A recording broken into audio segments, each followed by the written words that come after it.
One is a Feast for Mouse, a Thanksgiving Tale, by Judy Cox, illustrated by Jeffrey Ebler. After Thanksgiving dinner, Mouse crept out of his hidey-hole and looked around.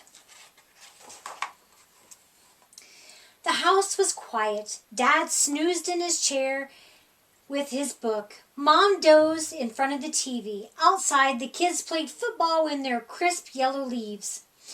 Cat curled up by the fire. He yawned and stretched his stripy tail. Then he closed his greeny eyes and went to sleep. Mouse scampered up the tablecloth. Thanksgiving leftovers were still on the table, so much to eat. Mouse saw a teensy-tiny, toothsome green pea all by itself under a plate. Give thanks, he thought. One will be a feast for me. Mouse rolled the pea across the tablecloth to take it back to his hidey-hole. But his eyes were bigger than his stomach. He saw 6 leftover cranberries, glowing like rubies on the silver saucer. I'll just take one, he said to himself. One is a feast for me. He balanced one cranberry on top of the pea and started once again across the table to his hidey-hole. Just then he saw 3 olives, black and shiny in a dish. I'll just take one, he thought. One is a feast for me. But, he put the olive on top of the cranberry, on top of the pea, and carried the tidbits across the table.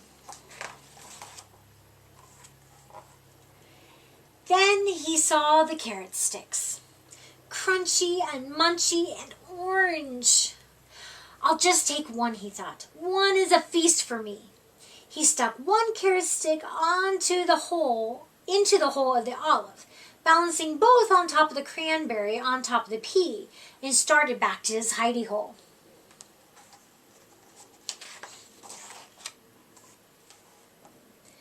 Then he saw the mashed potatoes. Mouse potatoes. There was just one scoop left on the plate. I'll just take the plate, Mouse thought. What a feast I will have! He balanced the plate of potatoes on top of the carrot stick, in the hole of the olive, on top of the cranberry, on top of the pea. Mouse started off across the table.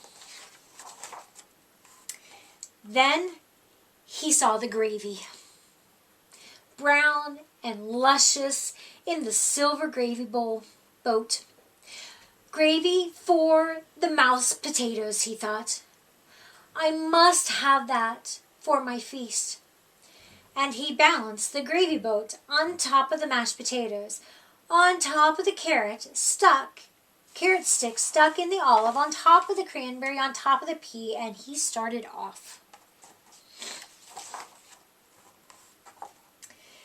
But then he spotted the pumpkin pie. One slice of pie, brown and dimpled, with a collar of fluffy cream. So he balanced the pie on top of the gravy boat, on top of the mashed potatoes, on top of the carrot stick stuck in the hole in the olive, on top of the cranberry, on top of the pea, and he started off across the table. The pie slid, but Mouse caught it just in time. Mouse bobbed and bobbled across the tablecloth on the way to his hidey-hole for his Thanksgiving feast. He didn't see Cat creeping closer and closer.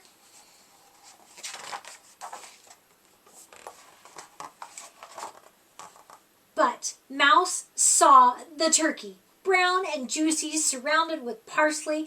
Much was gone, but there was enough left for a mouse feast, or even 2.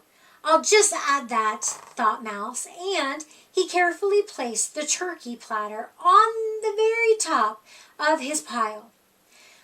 On top of the pie, on top of the gravy, on top of the mashed potatoes, on top of the carrot stick stuck in the olive hole, on top of the cranberry, on top of the pea.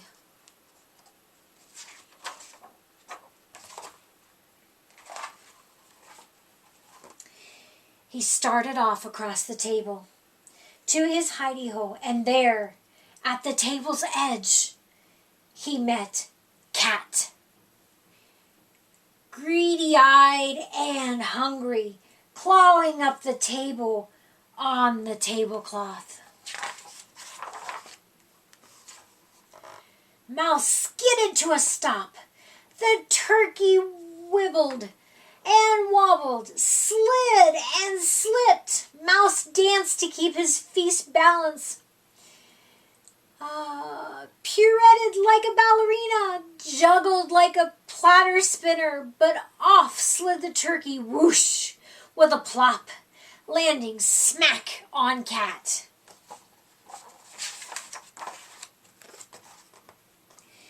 Down crashed the pumpkin pie in the boat with the gravy. Down crashed the mashed potatoes with a clatter that woke Mom. Down fell the carrot stick still implanted in the olive. Down went the cranberry, which rolled, leaving a red track across the tablecloth. Down went the pea, all catterwampus, off the table, rolling onto the floor. Off scampered Mouse, quick as a bandit, back to his hidey hole, ahead of Cat.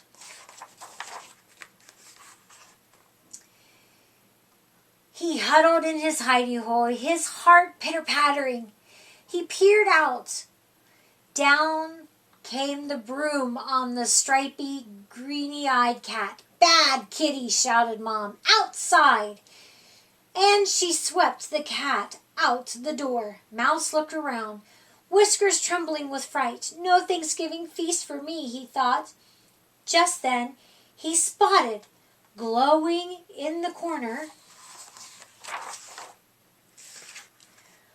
one teensy tiny, round and toothsome, green and luscious pea. "Give thanks. One is a feast for me."